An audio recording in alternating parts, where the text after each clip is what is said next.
struggling to find local connections, and we saw an article in the Newington magazine, N16 I think it's called, talking about this place, this congregation, and its dissenting history and its radical history.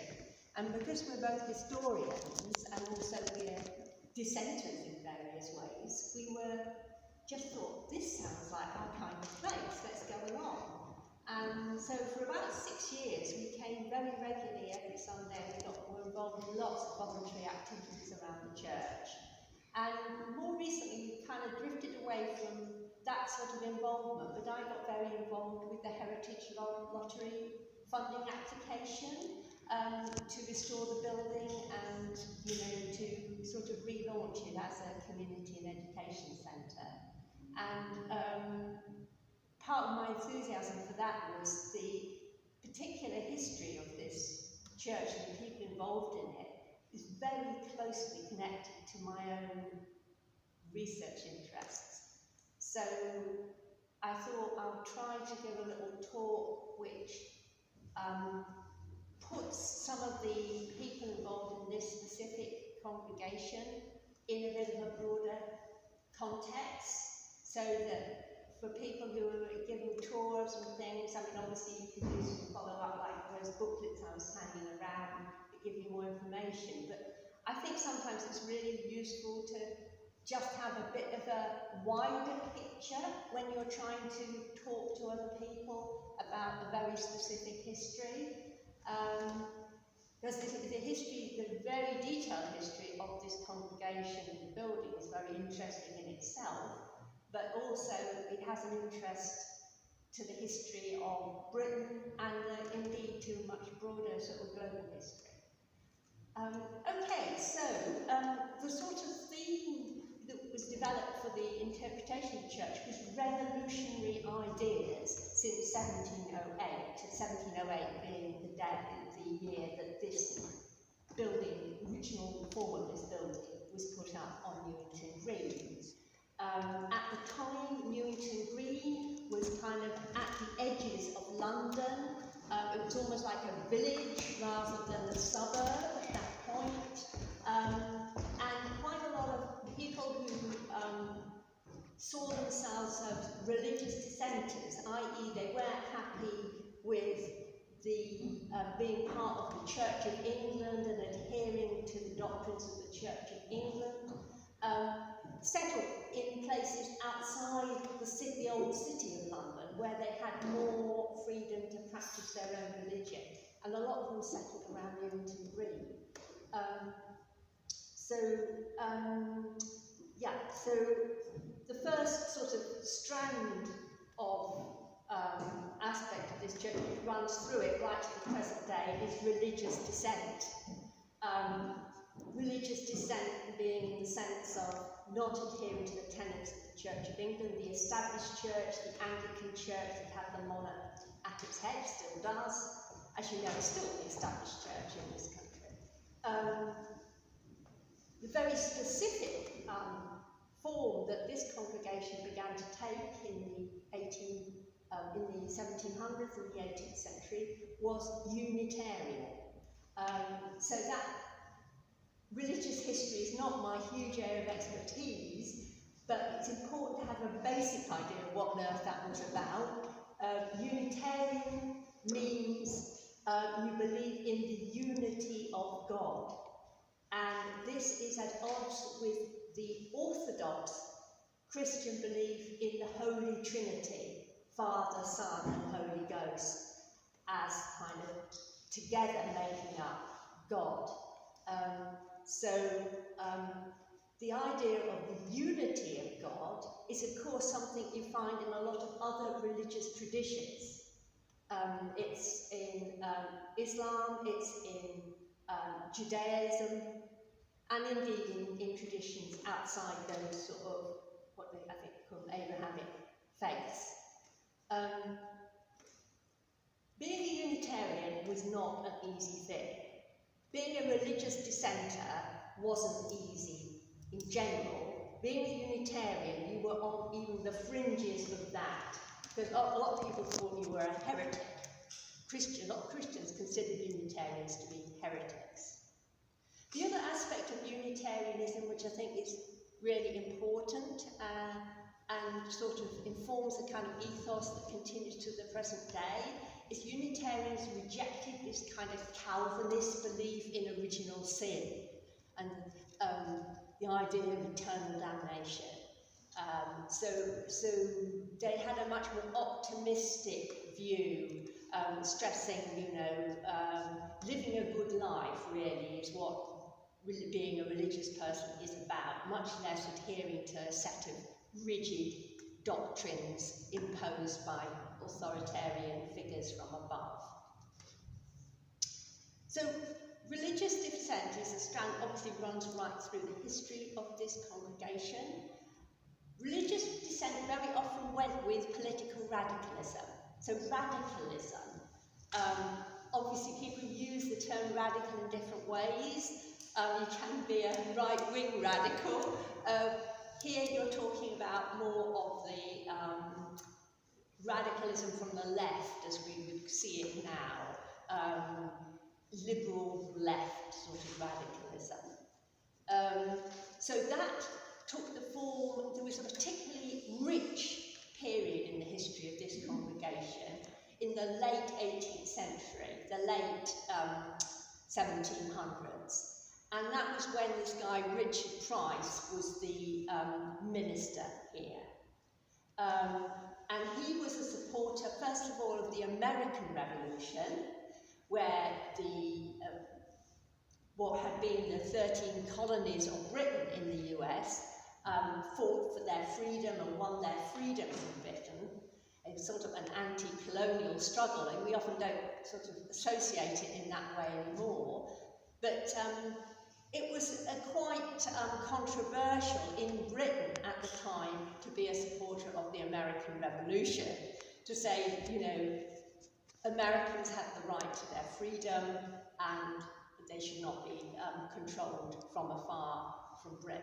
So he stood up here and fulminated against the oppression and unfair taxation of the Americans who didn't have any say in their own affairs, and wrote fiery sermons and published pamphlets. And then he went on to become a key supporter of the French Revolution, which was started in 1879, so right at the end of the 18th century. There were huge hopes among a whole spectrum of people about the French Revolution as doing away with absolute rule by the monarch, doing away with the power of the church, in France's case that was the Catholic Church, and creating a more equal society based on liberty, equality and fraternity. So many more radical people in Britain, including a lot of Unitarians, became huge supporters of the French Revolution. That brings us to another interesting aspect of this, that people like Price who supported the American and French revolutions, they were backed by and they developed a rhetoric about the rights of man, that people having a natural right to freedom, that was very challenging of the authorities. So what happened was, in this congregation and more widely, the rhetoric about the rights of man got extended to other groups of people who saw that, although this was talking about supposedly the rights of humanity, it was really, in the minds of the people who conjured up this phrase, what they meant was the rights of white men, not the rights of everybody. So what you find is, you've got the two key sets of attempts to broaden out this idea of the rights of man, one of which was feminism, calling for the rights of woman, and the other of which was anti-slavery and slave rebellions. So at the same time you have the French Revolution, you've got a huge revolution happening in the Caribbean, the island of San Domingo, what's now Haiti, where there was a successful revolt against the French slaveholders and the slave system there. They eventually win their freedom from France, so that was a huge achievement. And then in Britain itself, you've got members of this congregation, other Unitarians getting involved in the anti-slavery movement, calling for Britain, first of all, to do away with its involvement in the trade in enslaved Africans, which, as you know, transported millions of Africans from the west coast of Africa into slavery in the Caribbean and in North America and South America as well. So the anti-slavery, political radicalism, you've got this anti-slavery strand, and you've also got the feminism strand. And this is closely associated with this meeting house. And I was so excited to come in today, first time I've seen the newly restored building, and to see this beautiful plaque over here on the right to Mary Waltoncraft, who is known by many as the mother of feminism. She is renowned around the world for her book, Vindication of the Rights of Woman. Stick up your hand if you've heard of it already. Most people have heard of it. Great. So, as you can see from that thing, she had many strings to her bow. It's very interesting actually to read her life history, Mary Wollstonecraft, because I think, as with many activists, what you find is the personal life history informs their politics. So Mary came from a sort of middle-class background, but her father was a bit of a disaster zone. He went off to be a gentleman farmer, lost all his money, he became an alcoholic and physically abusive towards his wife. So the other aspect of Mary Wollstonecraft's background that really informed her feminism was that all the family resources were put into educating the older son, and no resources were put into Mary's education. And she quickly found out that as a woman at this period in the late 18th century, she really had very few opportunities. She didn't have the family backing to simply live independently or marry a wealthy man, and there were very few job opportunities for women. So this was another thing she became very concerned about. She ended up working as a governess, but the reason she ended up coming to this meeting house was, at one point she moved to Newington Green, and she got support from a woman called Hannah Burr, who was the widow of quite a prominent educationalist who attended this chapel.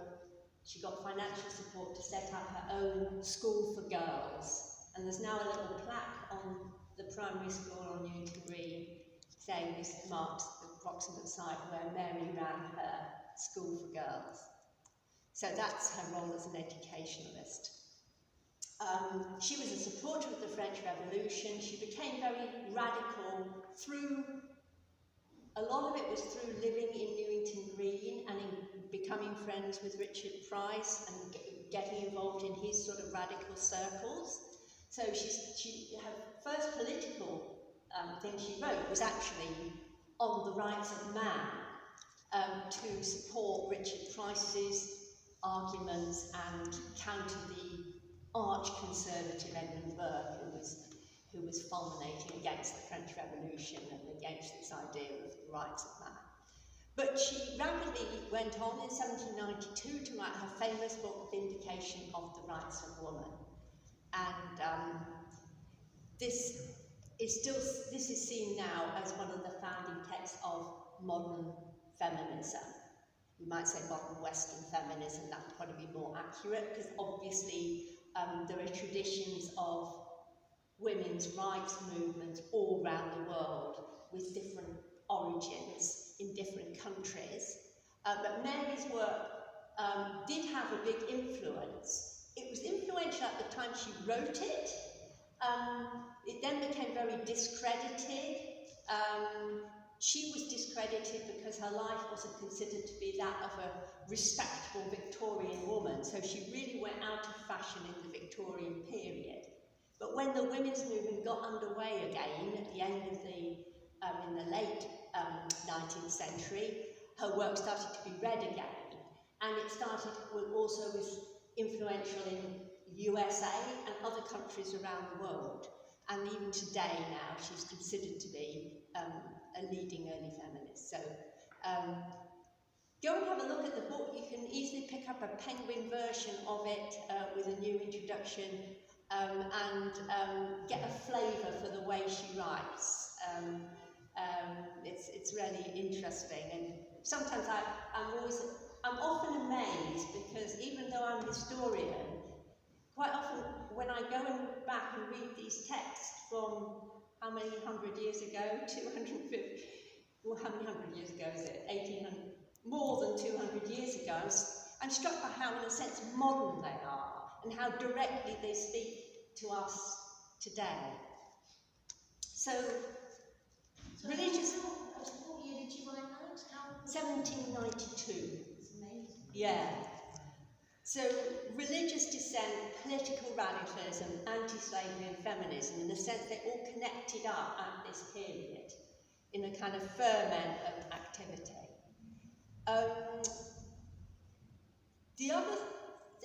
The other thing that I've become very interested in is the pioneering role that Unitarians played in interfaith collaboration, making links with people of non-Christian faiths. This goes back right to the late 18th century. It has direct connection with the history of this church in the early 20th century, when one of the ministers made a lot of connections with the local Jewish community. The thing I've been doing a lot of research on myself is the links that Unitarians had with a reform movement among Hindus in India called the Brahmo Samaj. This was a movement that advocated, was against the worship of idols or visual representations, different visual representations of God, and argued that we need to go back to the essence of Hinduism, worship of one supreme being. So they found huge amounts of connections with Unitarians, and they had a whole history of collaborating, particularly around the issue of girls' education, right through the 19th century. And you were talking about these blogs on the Heritage Park, the website. I've done one on a woman called Sophia Dobson Collett, who was a Unitarian who lived in this area, and she was like one of the leading British people to support this Indian reform movement and publicise its activities in Britain. And I'm keen to try and find out more actually about the links between this church and this movement, this Brahmo Samaj movement. So I think I might have gone on long enough now. Shall I stop?